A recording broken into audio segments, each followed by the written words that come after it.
cosas sin enamorarte.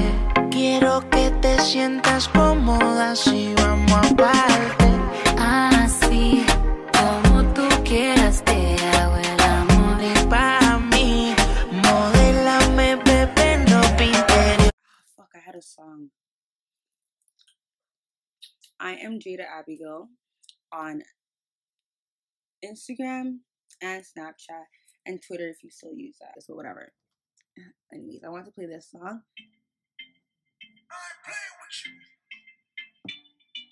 I have to make a Snapchat, guys. Hold on. Oh fuck, they don't have my fucking flower filter. Wow, that would have been great right now. It's a walking trophy though. Hey. Oh fuck, I don't like that. I don't like that.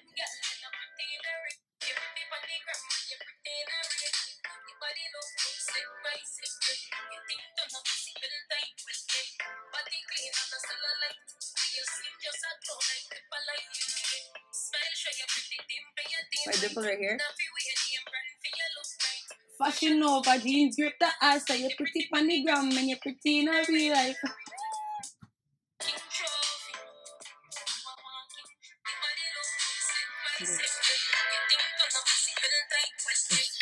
Fuck, I'm Brady.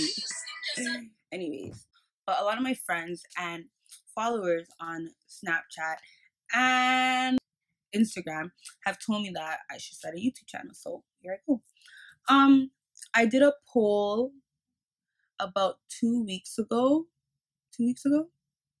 Yeah, 2 weeks ago, asking my Instagram followers if I should, my first video should be on my pregnancy, like my, story on being pregnant at 17, or a Q&A. And everybody, because you guys are enough, said my pregnancy at 17 story. So here I go. Anyways, guys, let me start my story. So I got pregnant in January of 2016 to a guy that I didn't really know at the time. Like, I thought I knew him, or we thought we knew each other, but we didn't. And looking back, like, we didn't know each other at all. Like, but now I know him, so we're good now. Yeah, I got pregnant early January 2016, and like, my birthday is February 1st, so it just passed. So say happy birthday to me, or happy belated birthday to me. You still have time. So the a few weeks leading up to my birthday, like, I had a feeling I was pregnant, but like, you never think you can get pregnant until you get pregnant. Well, as a teen. Yeah, my birthday came. I drank, I smoked, because I was like, I'm up. So my birthday weekend, I was drinking, I was smoking, like, I was doing me, because like, I didn't think I was pregnant. So February 8th of 2016, I went and got a pregnancy test. I got pregnant in 2016 of January. I checked February 8th of 2016, and I went to the clinic across from my school. Actually, I went to Father Michael Gates, so I went across the clinic and I checked. I peed on the stick, and then I was just sitting there waiting, and I was like, whoa, waiting until the test came back and 2 lines came up, and I was like, fuck. The guy goes, oh, do you know what you're gonna do? And I was like, nigga, why are you fucking talking to me? Like, obviously I don't know what I'm gonna fucking do. Like, I'm 18. Like, what the hell? What do you mean? I got pregnant at 17, but like, because my birthday's so early in the year, yeah, I was 18 when I found out.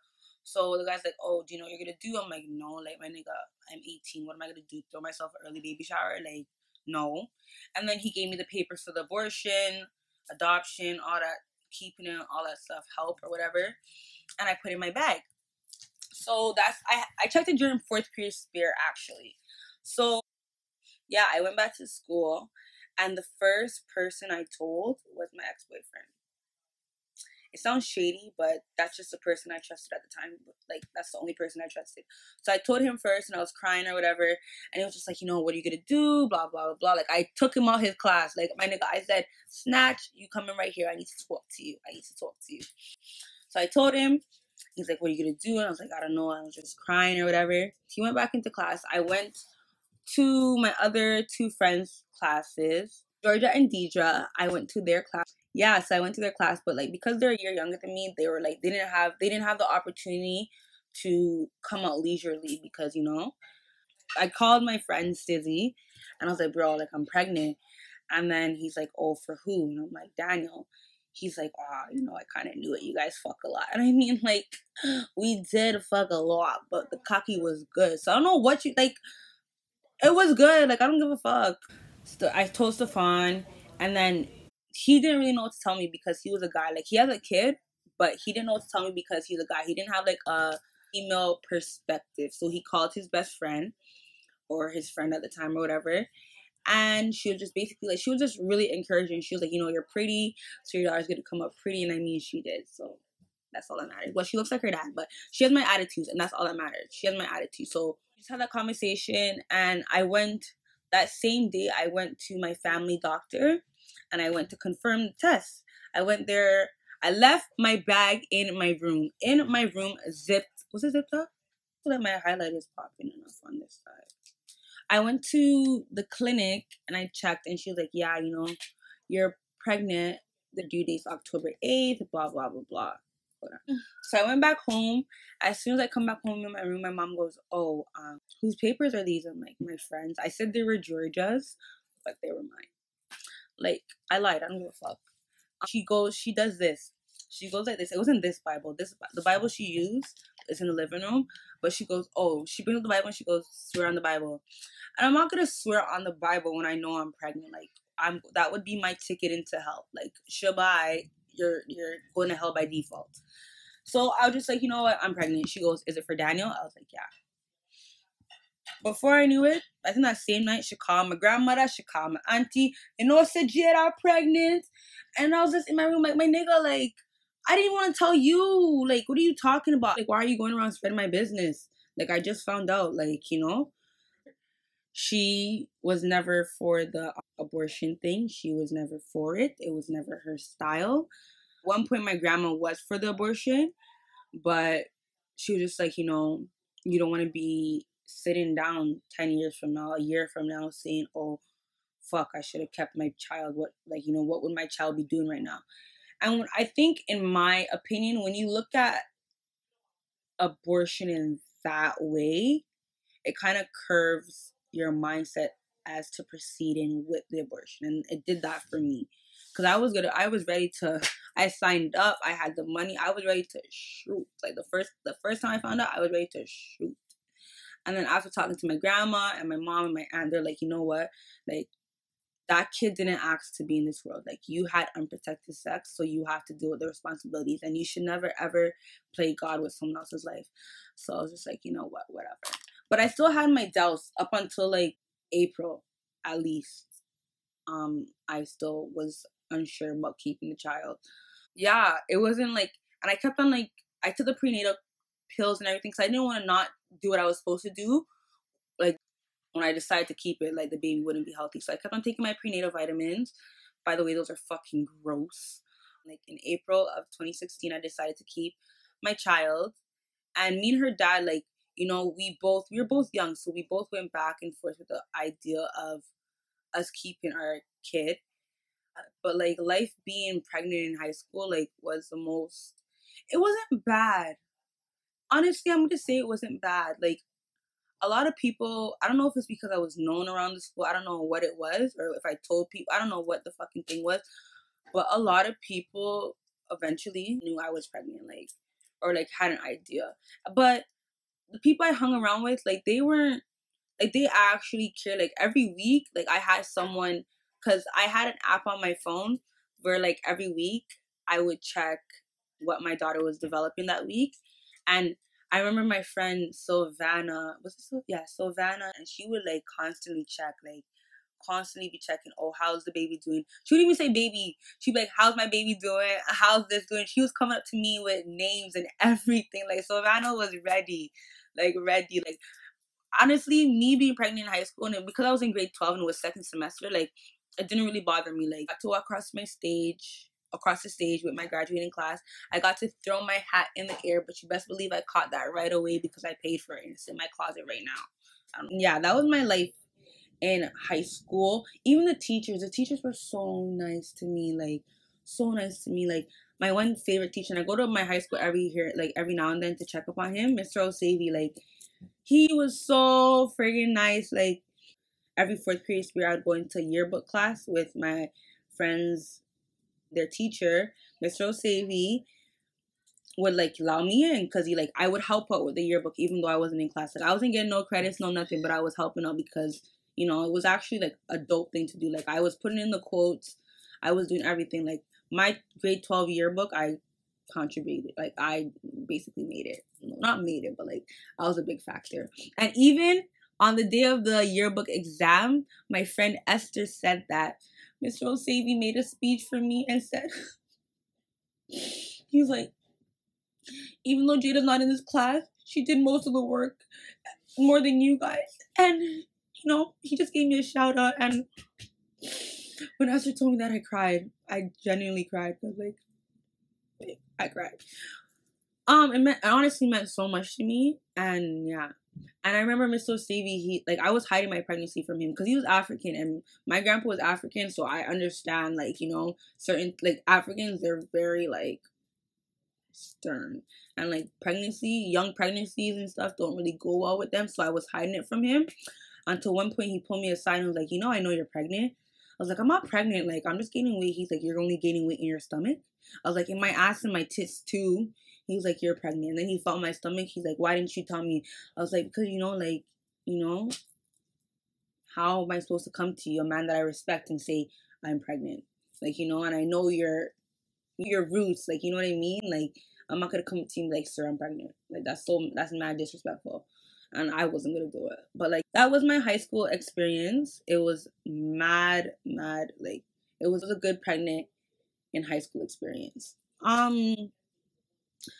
Meanwhile, through that whole grade 12 second semester, the relationship with my daughter's dad at that time, it was okay. It wasn't the best. It wasn't as bad as life after labor, but it wasn't the best. We were still arguing, still doing whatever, we were still going back and forth. We were still calling each other names. We were mad disrespectful to each other. But the thing with me is, I'm rude. I don't give a fuck. But, now I give a fuck. Because it was I was saying some hurtful shit, some mad hurtful shit. But he was saying some mad hurtful shit, too. So, what the fuck? I went into labor on September 29th of 2016 at 2:30 p.m., I think. I was in my living. I dropped off my sister at school and I came home to sleep. And when I woke up, I had before I went to sleep, I had sharp pains down the left side of my body.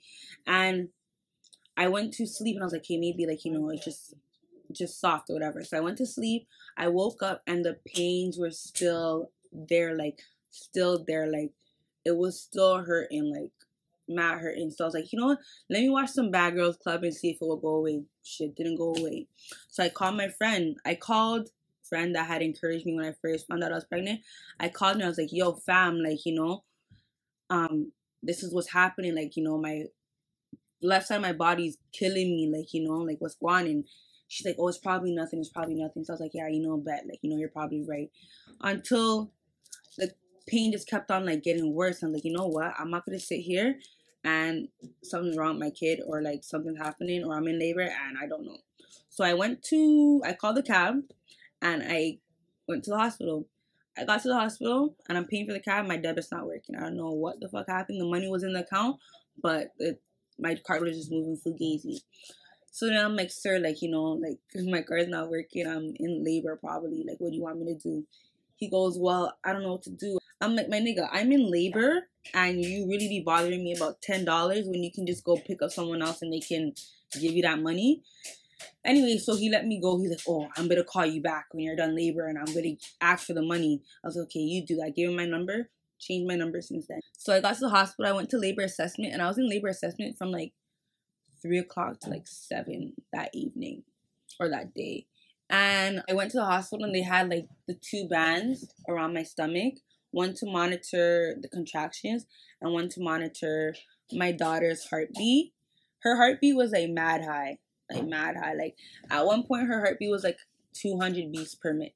Is it per minute or per second? Whatever, but it was mad high. And it was around like 7 o'clock, the doctor came in and was like, you know, we don't know why your daughter's heartbeat are so high, but we don't want to take the chance, send you home, and then something happens. So she said these exact words. So she's like, are you ready to have a kid? And I was like, I guess so. Like, I guess so. I have no choice. So she's like, okay, we're going to get you admitted. We're going to get everything settled and you're going to have a baby. And I was like, okay. Like, I was smiling, but I was nervous. Because my daughter's heartbeats were so high, they had to use like a little wire that connected through my vagina to her head, because when a baby's coming out, it's head first, so they had it on top of her head to monitor the heartbeats. That's how high her heartbeats was. So at this point, I only had one band around my stomach and then the wire on top of her head. Yeah, and because of my plan, my birth plan was natural labor. I was like, this is because I can't do my water labor. I can't go in the jacuzzi and like relax. I don't want the epidural. I don't know who the fuck told me to say that, but the nurse was like, are you sure you don't want the epidural? I was like, I can handle it, you know, like if I could handle mad good cocky, I can handle this. And she's like, okay. I don't know who told me to say that, but like maybe like half an hour in, I was like, yo, nurse, I need the anesthesiologist right fucking now, because the nurses can't give it to you, nor can the doctors. It's only the anesthesiologist. The nurse goes, oh, the anesthesiologist is in surgery, and when you can't leave like at all. So she's like, you're gonna have to wait till at least like 8:30 when they come out of surgery. And it was like 7:45, and I was like, 8:30? What do you mean 8:30? I need that epidural now, like now. She goes, well, you're gonna have to wait. So in that time, I'm at my most pain. I remember before the doctor even freaking broke my water, my daughter's godmother, aka my best friend, Tia, was like, yo, she was at her sister's house. She's like, bro, don't make that doctor break your water, because I want to be there. I'm like, yo, fam, like if you want to be here, you have to come here now, because like they need to break my water. They ended up breaking my water without her there, and then she eventually came. So it was Daniel, my baby father, Stizzy, my daughter's godfather, my mom, my sister, and Tia, my daughter's godmother, in the room at the time. When I tell you, I don't know, the only people that weren't annoying me that day was my sister and my mom and Tia at that time, because Stefan was annoying me, Daniel was annoying me, everybody was annoying me. So, and I'm already a friggin' angry person, so labor just added on top of it. So my level of annoyance was through the roof. The anesthesiologist came to give me the epidural. Everyone had to leave, and she goes, oh, you need to sit up. So I look at her and I was like, sit up? Like, do you need to check my vagina? Like, I'm pretty sure you see a kid coming out of me. What do you mean sit up? She goes, well, you need to sit up to take the epidural. So I find the strength in me and I sit up. And she goes, the little Asian bitch goes, oh, you need to go to the edge of the bed. I said, listen, lady, I'm giving you an inch and you're asking for a mile. Like, what do you mean go up to the edge of the bed? Anyway, so God gives me the strength to go to the edge of the bed. And the way they do the epidural, let me see if I can do it. It's like she gave me at the table that comes with the hospital room or whatever, and you have to lean over like this. Like, you have to lean like still like this, and they put it in your back. Like, you can't move, You can't move, because any sudden move, paralyzed. So I'm sitting there like this, shaking like I have some type of, like, I'm shaking like I'm having a seizure, because like that shit scared me. Like, I'm not scared of needles and blood and shit, but like the fact that it's near, like, they have to put it like beside your spinal cord, like in your lower back, so on your, like, literally inches from your spinal cord. So, and everyone knows how serious the spinal cord is. She gave me the epidural, and like within, like, everyone came back in the room after the epidural. Within like 30 minutes to an hour, the epidural started kicking in. So that means like the lower half of my body was starting to become numb. So I wasn't really as, like, I still felt the pressure, but it wasn't as bad as it was before the epidural. Everyone came back in the room, and they had me on Pitocin. They had me on every type of medication to speed up my labor, because, like, you know, my daughter's heartbeats were still high, but they weren't as high as before. And, you know, they wanted to get her out. Until they're like, they kept on bringing up C-sections, and I was like, yo, I don't want that. Like, you know, I don't want that. Until like at 6 centimeters dilated or 6.5 centimeters dilated, like, you know, we can't keep your daughter in anymore because she will die. Like something, like she won't make it if she keeps it. Like if we continue to like proceed with the vaginal delivery. So they're like, you know, we're gonna schedule for a C-section. And my baby father goes, are you dumb? She's not having a C-section. I was like, Daniel, chill. Like, you know, my mom was like, you know, guys, like this is what she was just, everyone in the room like didn't want me to have a C-section. Like Stizzy. By then, my other two friends that I grew up with, Kiana and Killa, came. And so that means Killa, Kiana, Tia, Stizzy, Daniel were all like, bro, she's not having a C-section. Like, what do you mean? And Kiana brought her homework, so I don't even know why she was even in. Like, she brought her homework to my delivery room where I was delivering her niece. She brought her homework and was doing her homework in the back. I was scheduled for the C-section, and within that time, my mom, my sister left. Stefan left too, and Kiana and Killa left too because there's only 2 people allowed, so that leaves just Tia and Daniel. Daniel was in the room with me in the C-section, right beside me. Actually, he was just holding my hand, just being there for me, because that was actually the scariest thing I've ever been through in my life. That was so fucking scary. Like, at one point, the nurse is like, oh, can you, like, I kept on begging the nurses to put me under. I was like, bro, put me under, like, put me under and deliver the kid. And the nurse is like, we only do that in, like, serious situations. I was like, no, but this is a serious situation because I don't want to be awake. And at one point, he's like, oh, can you feel that? And it was like, he poked me with a knife in my stomach. Like, he didn't poke me, but he just tapped me or whatever. And I was like, yeah, I can feel that. My plan was, I didn't even tell my baby father this, like, my plan was to, every time the nurse kept on asking me if I felt that, was to say yes. So, they would have no choice but to put me under. But at one point he goes, oh, can you feel that? I was like, no, feel what? He's like, good, because your stomach is wide open right now. I started shaking. I was shaking. Like, then I was like, chill. I was like, nah, you chill, my nigga. Your stomach's not open. They can't see your intestines. They can't see your womb. They can't, like, no, nigga, don't tell me to chill. Like, my hands were like this. Because they have you pinned down like this. And, like, they have, like, a band around here to hold you down. And over here. And Daniel was on this side. And my hands were like this. Like this, shaking like that. Like, dead ass. Like that. And Daniel was like, he was like this. And I was like, it was, like, crazy. Yeah. You don't really feel anything when you're having a C-section. It's just, like, tugging. Like, bare tugging because they're trying to bring the baby out. But at like 2:32, Friday, September 30th, 2016, my daughter, Samaya Sabrina Marie Medley Marshall, was born. Life after labor was, oh fuck, I hated life after labor. Life after labor was the most depressing time of my fucking life. I hated being alive.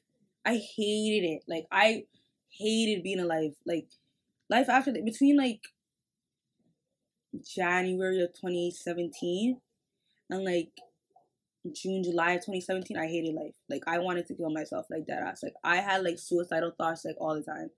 Like, I did not want to be alive. Like, and it was just accumulation of everything. Like, I was a new young mom.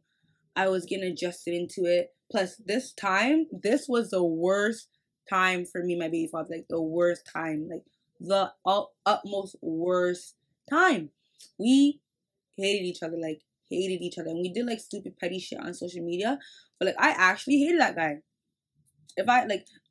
I hated that guy. We both hated each other. So, it was a fair fight. But, like, I remember, I don't know if it was because I loved my baby father so much. But, like, he was just, I'm just gonna keep it real. Like, he was just everywhere.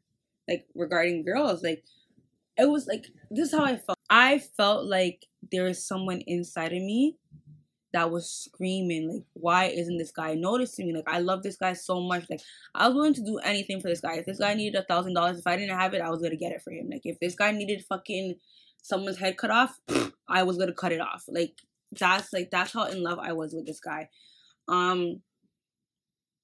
And it used to like make me mad depressed because I used to see him like kick up with all these other girls that literally do nothing for him, like nothing.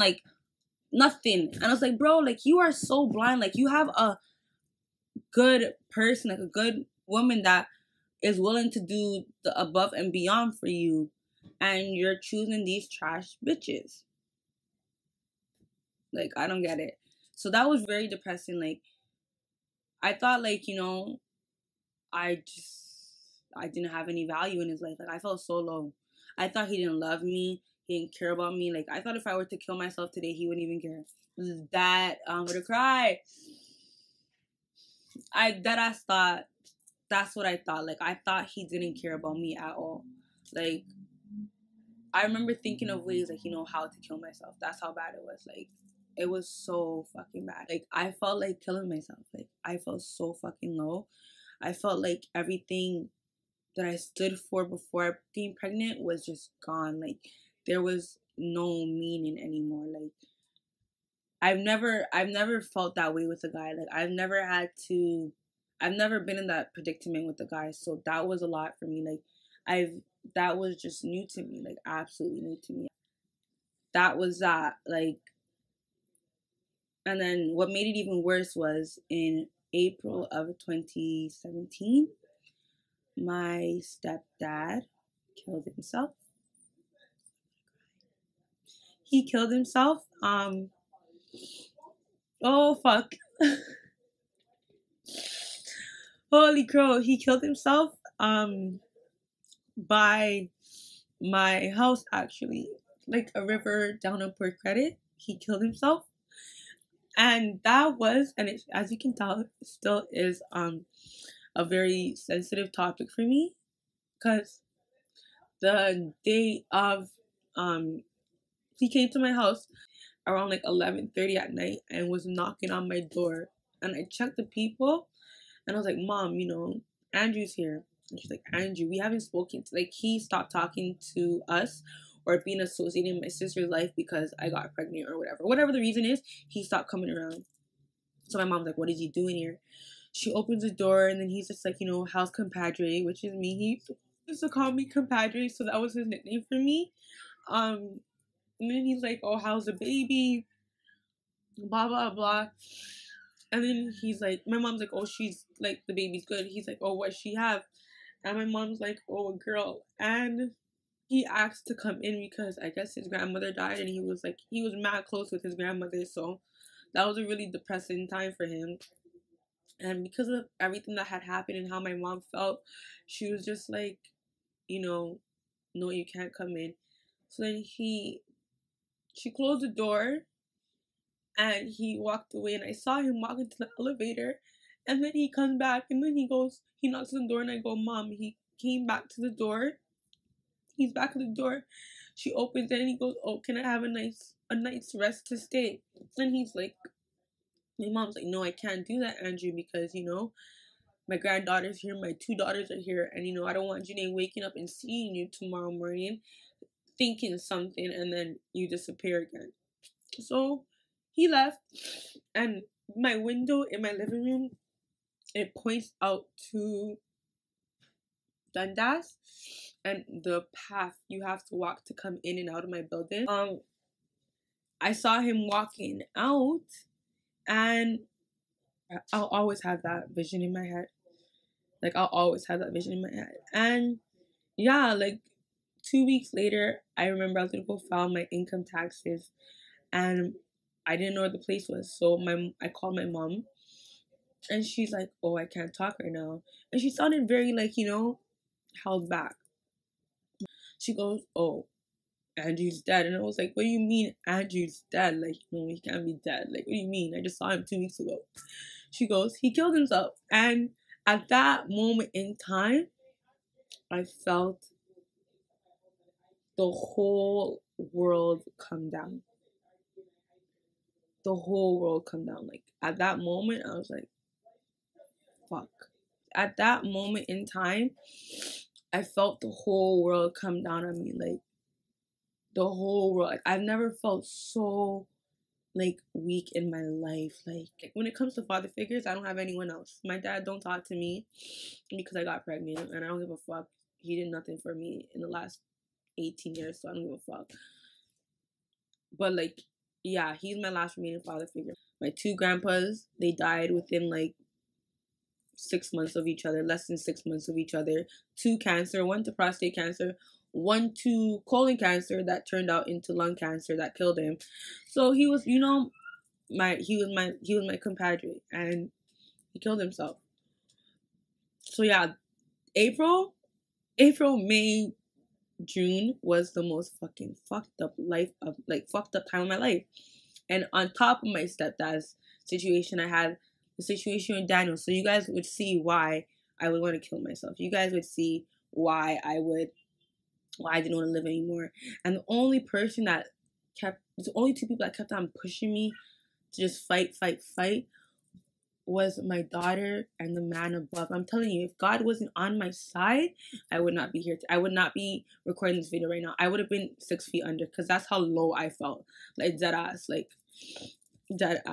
holy kid. This is a picture of my compadre. And if you guys don't know, compadre means friend. This is what he said when I first met him when I was like 9. He's like, what's your name? I'm like, Jada. He's like, I don't like that name. Like, what do you mean you don't like my name? He's like, I'm going to call you compadre because it means friend. And since then, it's only compadre. He used to call me. Yeah, so I miss him like mad. But anyways, that whole time was a very depressing time. And if it wasn't for my daughter, that it was just a daily reminder that I need to see her grow up, I wouldn't be here. And if it wasn't for God saying, you know, you got this, I will get you through this, I would not be here. That was my life after labor. As for my life right now, I'm way happier than I was a year and a half ago. Not even a year and a half ago. A year ago.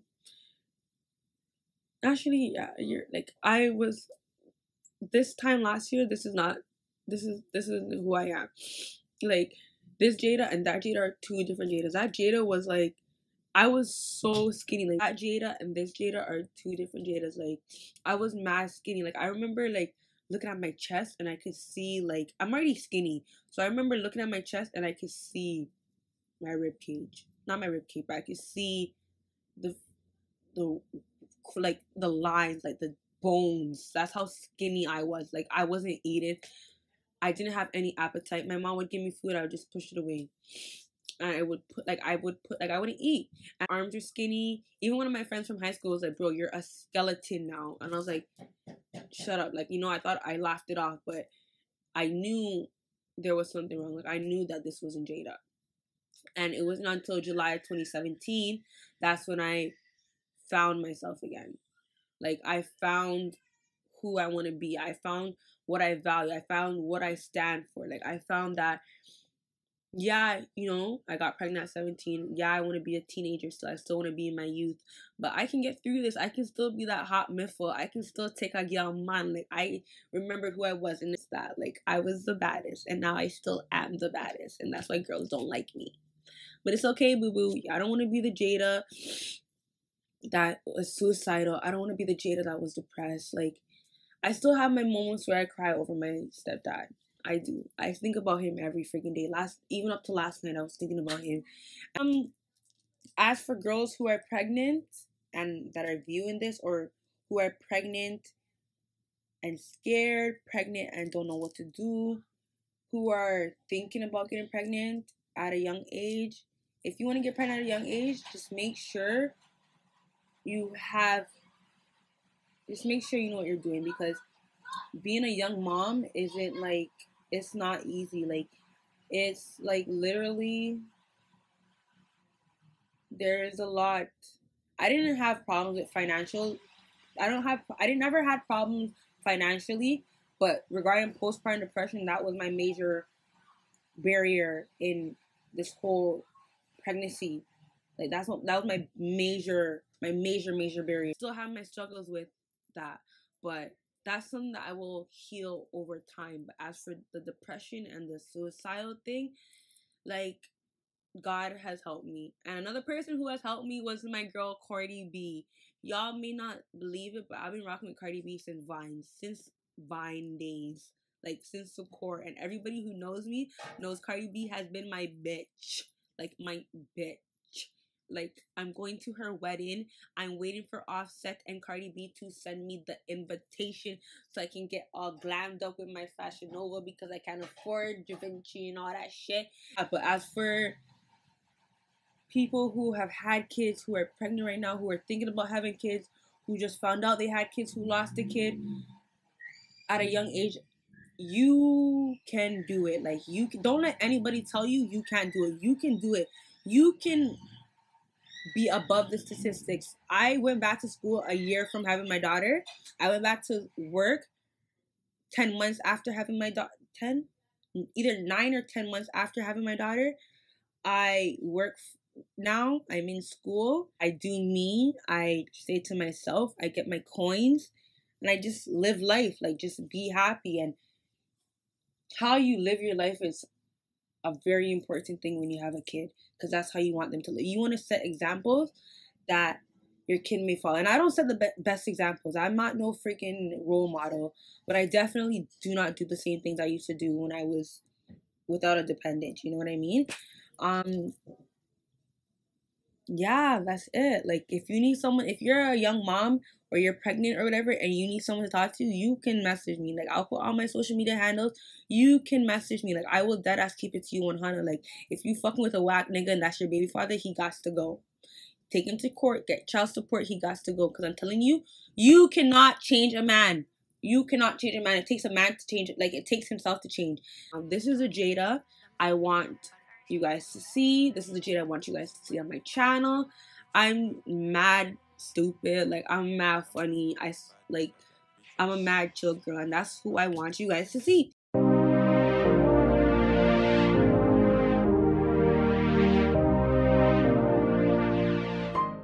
I'm playing this song because y'all need to fucking hit up this freaking track. You guys need to bump it. You guys need to put it in your freaking iTunes library, blast it in your car, do whatever, because the track bumps and the artist on this track, that's my family. So shout out Mula first. You already don't know what the frig it is. So here we go. You guys hear that? I'm ghetto, I'm bougie. I'm bougie, I'm ghetto. I forget to say hello. Hi, bitch. Bushetto, Bushetto. Bushetto. Yeah, yeah. Bushetto, Bushetto, Bushetto. I don't even need a fucking filter.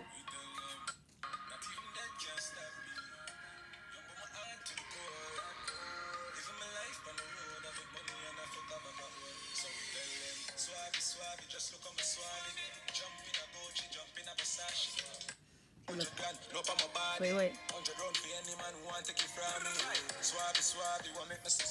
Fuck me in the ass, man.